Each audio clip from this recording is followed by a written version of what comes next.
ನಿರಂತರವಾಗಿ ಮಳೆಯಾಗ್ತಾ ಇರುವ ಹಿನ್ನೆಲೆ ಸಕಲೇಶಪುರದ ರಸ್ತೆಗಳು ಗುಂಡಿಮಯವಾಗಿದೆ. ಗುಂಡಿಗಳಿಂದ ತುಂಬಿದೆ. ದೊಡ್ಡ ದೊಡ್ಡ ಗುಂಡಿಯನ್ನ ಮುಚ್ಚಿ ಕರವಿ ಕಾರ್ಯಕರ್ತರು ತಿರುಗೇಟನ್ನ ಕೊಡ್ತಾ ಇದ್ದಾರೆ. ಅನುದಾನ ನೀಡದೆ ರಸ್ತೆ ರಿಪೇರಿ ಆಗ್ತಾ ಇಲ್ಲ ಅಂತ ಹೇಳಿ ಕಿಡಿಕಾರಿದ್ದಾರೆ. ಕರವಿ ರೈತ ಘಟಕದ ವತಿಯಿಂದ ರಸ್ತೆ ಗುಂಡಿಯನ್ನ ಮುಚ್ಚಿ ಪ್ರತಿಭಟನೆಯನ್ನ ಮಾಡಲಾಗಿದೆ. ಸಕಲೇಶಪುರ ತಾಲೂಕಿನ ಸುಬ್ರಹ್ಮಣ್ಯ ಸಕಲೇಶಪುರ ಹೆದ್ದಾರಿಯಲ್ಲಿ ನಡೆದಿರ್ತಕ್ಕಂಥ ಘಟನೆ ಇದು.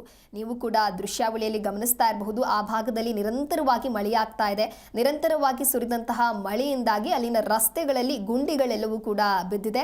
ಆ ಗುಂಡಿಗಳಿಂದ ತುಂಬಿರುವಂತಹ ಸಕಲೇಶಪುರ ರಸ್ತೆಯನ್ನ ಸದ್ಯ ಕರವೇ ರೈತ ಘಟಕದ ವತಿಯಿಂದ ಆ ರಸ್ತೆ ಗುಂಡಿಯನ್ನ ಮುಚ್ಚಿ ಪ್ರತಿಭಟನೆಯನ್ನ ಮಾಡ್ತಾ ಇದ್ದಾರೆ. ನೀವು ಕೂಡ ದೃಶ್ಯಾವಳಿಯಲ್ಲಿ ಗಮನಿಸ್ತಾ ಇರಬಹುದು. ಕರವೇ ಕಾರ್ಯಕರ್ತರು ಈ ರೀತಿ ಗುಂಡಿಯನ್ನ ಮುಚ್ಚಿದ್ದಾರೆ.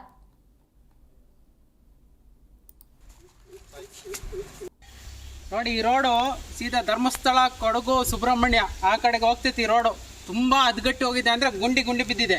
ಇವಾಗ ನಾವು ಕರವೇ ಕುಟುಂಬದವರು ಎಲ್ಲರೂ ಸೇರಿ ಈ ಗುಂಡಿಯನ್ನು ಮುಚ್ಚಿದ್ದೀವಿ. ಇವಾಗ ನೋಡಿ, ಮುಚ್ಚಿದ್ದೀವಿ. ನಮಸ್ತೆ.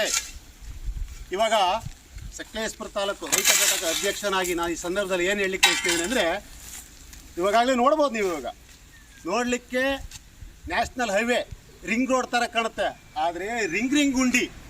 ನಾಚಿಕೆ ಆಗಬೇಕು ಇದಕ್ಕೆ ಸಂಬಂಧಪಟ್ಟ ಅಧಿಕಾರಿಗಳು, ಜನಪ್ರಿಯ ಶಾಸಕರೇ. ಎಲ್ಲಿಗೋಗಿದ್ರೆ ನೀವು?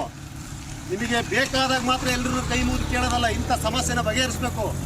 ಇಲ್ಲಿ ಶಾಲೆಗೆ ಹೋಗೋಂಥ ಮಕ್ಕಳು ಅಂದರೆ ಬಸ್ಗಳಾಗಿರ್ಬೋದು, ಪ್ರತಿಯೊಂದು ಸಾರ್ವಜನಿಕ ಓಡಾಡೋಂಥ ಸಮಸ್ಯೆ ಇದು. ಯಾರಿಗಾದ್ರೂ ಜೀವಕ್ಕೆ ಹೆಚ್ಚು ಕಡಿಮೆ ಆದರೆ ಸಂಬಂಧಪಟ್ಟ ಅಧಿಕಾರಿಗಳು ನೇರ ಹೊಣೆ ಆಗ್ತಿದ್ದೀರಾ. ಈಗ ನಾವೇನು ಕರವೇ ಕುಟುಂಬದರಿದ್ದೀವಿ, ನಾವೆಲ್ಲರೂ ಸೇರಿ ಈ ಗುಂಡಿ ಮುಚ್ಚ ಅಂತ ಕೆಲಸ ಮಾಡ್ತಿದ್ದೀವಿ.